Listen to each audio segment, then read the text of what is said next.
Welcome to our newest exhibition here at the Project Space Gallery at the Art Guild.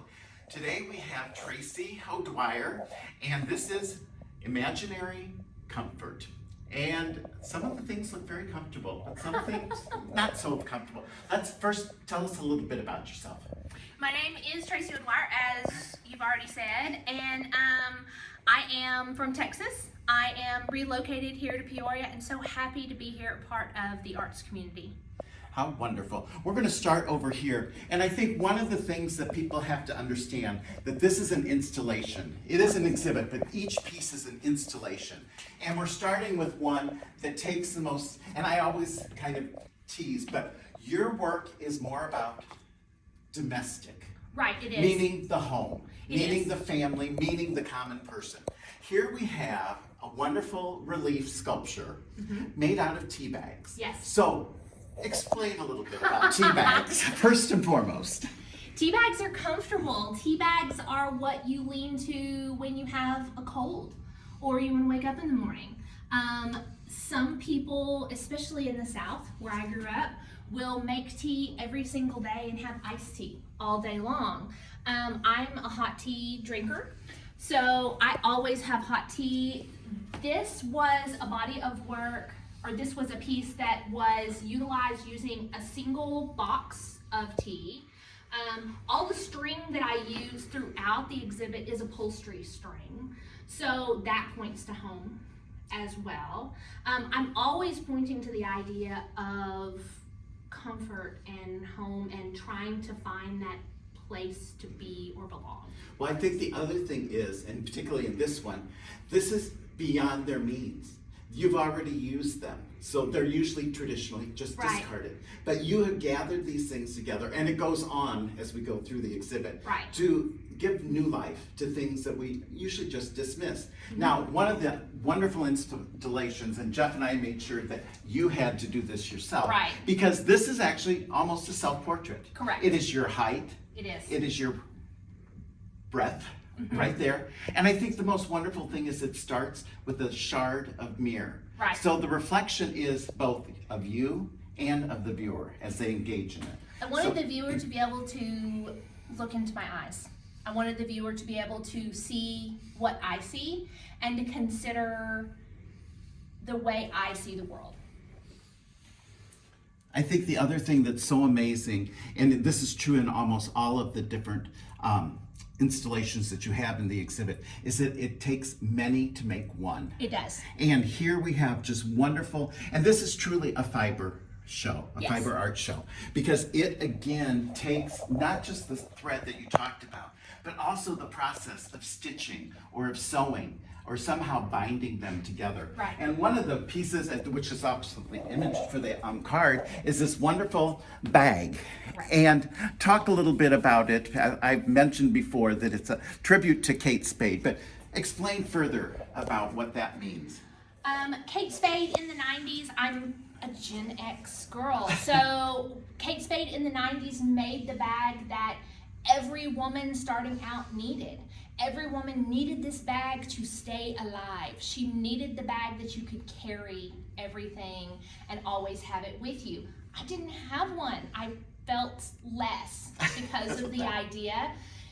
Farther down the line, Kate Spade succumbed to mental illness. So for me, that was devastating. The idea of a person that built this empire based on the idea of having it all didn't.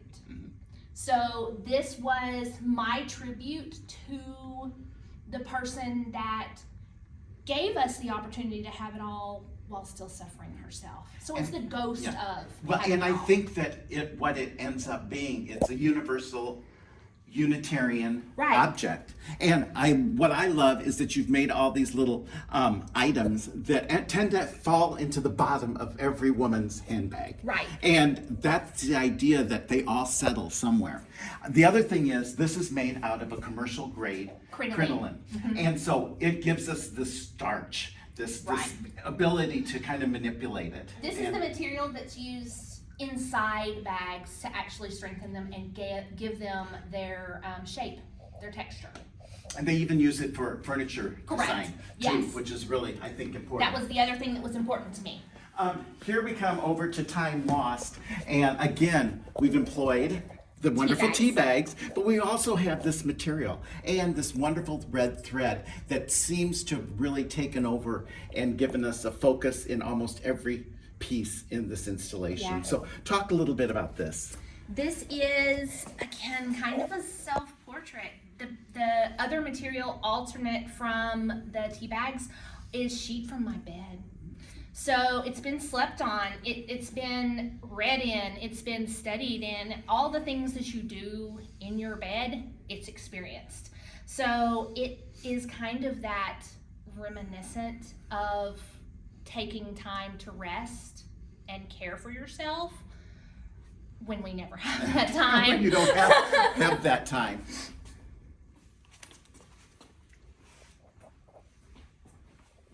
And so this piece actually is one of the newest pieces that you've created. And again, I can't stress enough the idea that you take traditional pieces or objects or equipment of the home or of the house at least. And in here we have some screening, and then you've combined it with some fabric and also your wonderful threads. I got the fabric off of the scrap table here at the guild. So it actually is a true pick up and carry. But yeah, the idea of utilizing the screen and then adding in the fabric that could possibly be used for really nice drapery. So the idea of looking through, and then again, the strength. The red always has a visceral quality to it. So that idea of looking out your window and experiencing what's really happening around you. I always like to kind of play with that idea. Yeah, and you actually used that thread I did. in this mega book that you've done, Will She Miss Me?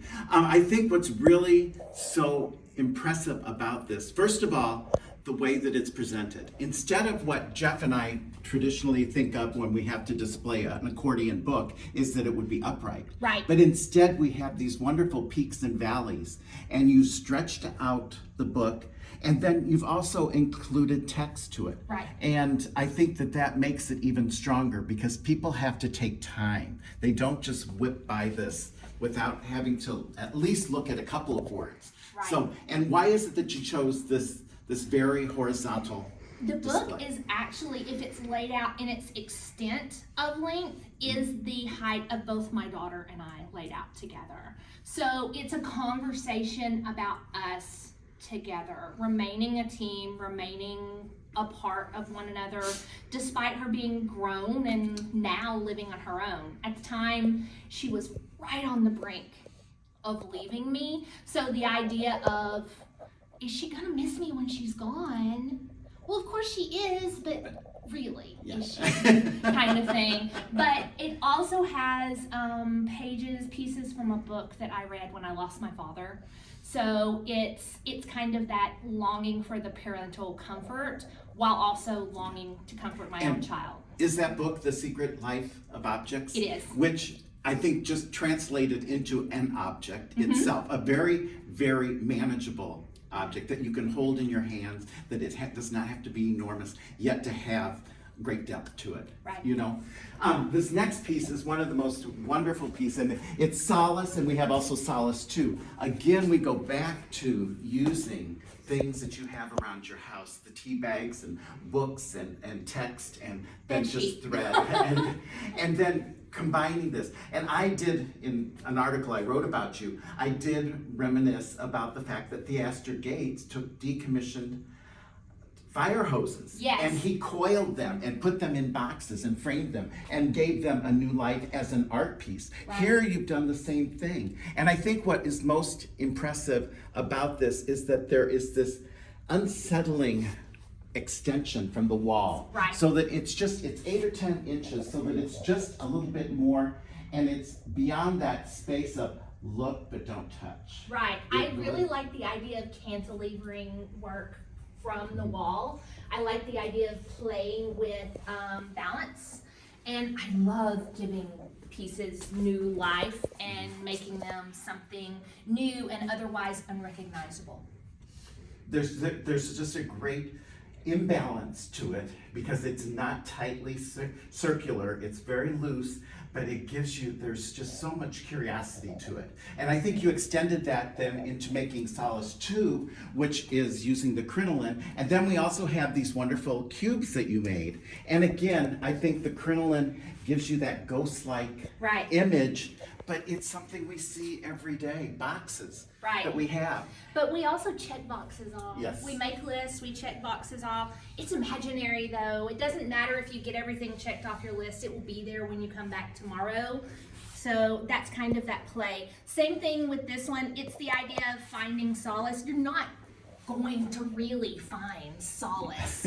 You're going to have to find it within yourself.